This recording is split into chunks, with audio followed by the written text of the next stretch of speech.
Once it's been bead blasted, cleaned and everything, look at that, it's gorgeous, absolutely superb. Now the last thing that we've got to do before we can start the rebuild, we've got to press this jet out, because we've got a replacement jet in the kit, so we've got to press this jet out so we can then press the new one in. The first thing that is really important is you have to find how deep that jet is. Use a vernier and find out how deep that is, because you've got to make sure that you put the new jet in exactly the same depth, and it's got to be the same depth for each carb. So on this particular one, it's 2 mil.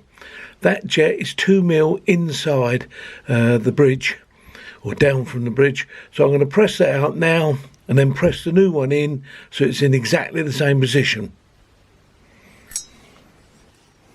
So set it up on a press, arrange it so that nothing is touching underneath, so that the jet can be pushed out easily.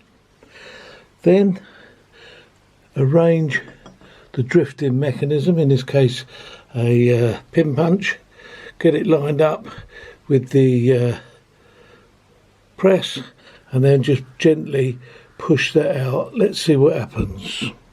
Right, so here we go then. We're going to set it up, push the press down until we get this pushing, so about there. So we just push gently, and that's going out perfectly. There you go, done. Voila, that's the old jet out. That jet itself looks fairly new, but because I've got a new one in the kit, I'm putting a new one in it. Now I'm going to clean that completely, make sure there's absolutely nothing in that hole, ready for the new jet to go in. Right, here's the 2 jets. Until the camera focuses. So here's the 2 jets. You can see the new one on the left. Everything's exactly the same. So basically now we're going to press that new one in so it's 2 mil deep. Completely cleaned all of that area where the jet was. That's now immaculately clean. Going to press it in from the top. So align it. This is where you've got to be careful, because if it goes in wrong, you could be in trouble. So you've got to make sure that enters nice and squarely. So let's have a look, see how it goes.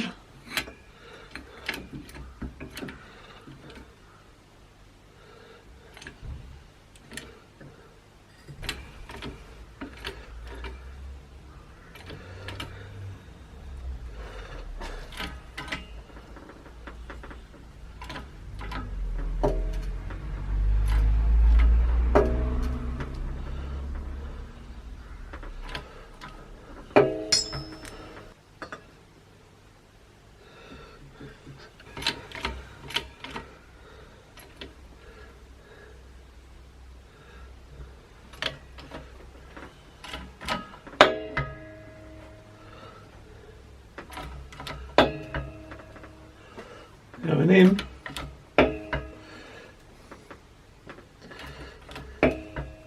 It's down to about the bridge now.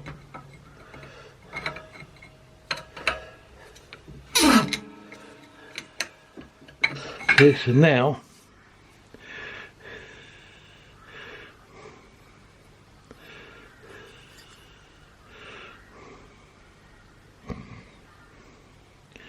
down to the bridge. Now I've got to push it in, so there's 2 mil depth.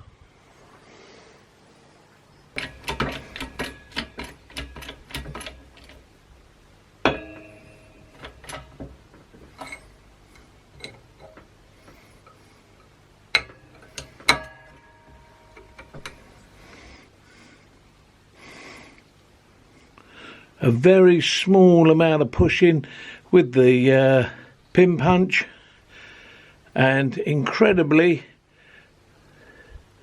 there's the 2mm depth.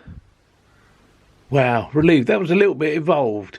I wanted it to be exact, but I've got another one to do yet. Next thing, temperature compensator. Now, the way this works is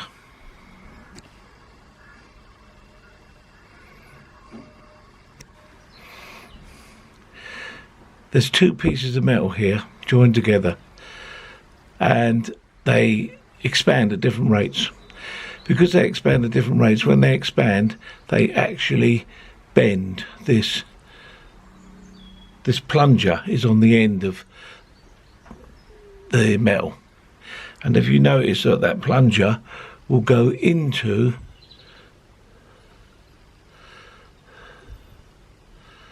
the hole and block it, or they'll contract and allow air to come in through this hole into the carburetor. So that's blocked, and that allows it to come through. So rig up a test. Here's the compensator. You look at the position of the needle, how far in it is, ambient temperature, then immerse it in hot water. Look, immediately it goes right back. This one here, look.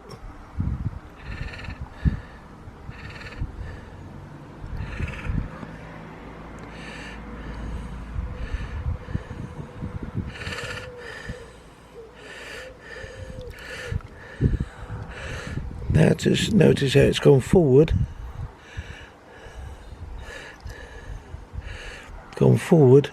So now it's sticking out of the hole, whereas before it was back here, so it's blocking the hole. This one has gone right back, so open the hole right up. Look.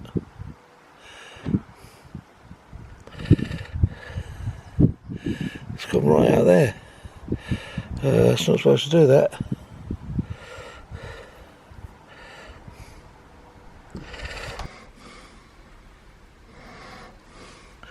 That test was interesting. One went one way violently, and the other one went the other way, not quite so violently. So look, here's one of them stripped down. There's your plunger. There's your bimetallic spring.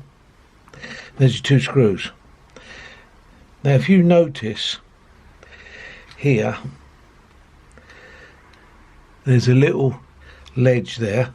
And when you look at the bimetallic spring, there's a cutout in the spring, which means that it should abut against that. So it must go that way up. It must go that way up. One of the ones I've just tested, I don't know if you can see that, it's round the wrong way. It does not fit in correctly, so therefore the spring goes the wrong way. So you really got to look at this, you've got to test it, because, you know, if this goes AWOL when you're actually using the car, it's going to be an absolute pain, isn't it? And you ain't going to know why. So, strip this down, cleaned it all up, putting it back together, then I'm going to reset it. And notice when I've stripped these down, this one here, it's bent. Whereas the others are dead flat. I've got three, and I'm trying to get them all to work the same. This one's bent quite a bit, so we need to reshape that and get these to work properly. We're going to look up how. So you take everything apart, clean it thoroughly so that it works properly. When you put it back together, see a little cutout there? That must be aligned. You screw it in when that little plastic bit goes up and down with ease. It mustn't bind. If it binds, it won't work. Then you fit this second bolt in, this one here, and you screw that in until, when you look through the end, see how this one is open, this one is warm. Right, you screw that in until you can't see out of that hole. The hole is blocked by that plastic plunger. Then, when it's blocked, you just screw it in until it's blocked and it's cold. Then you dip it into hot water to ensure that it opens. Then you let it cool down, which is what I've just done with this one. That's why it's still open. It's now cooling down, and to make sure that it goes back to shut, because otherwise I might have to adjust it. But keep doing that until it's done properly, and then you'll know that the temperature compensator will work.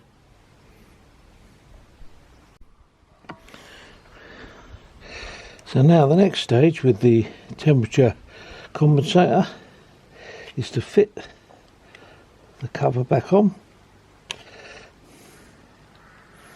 with the screws, nice and gently.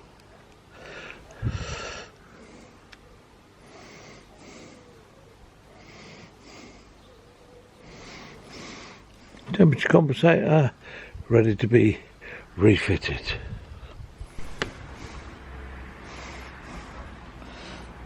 Then new O-ring on the sensor, fit it into position, bolts with the new shake-proof washers all come in the kit.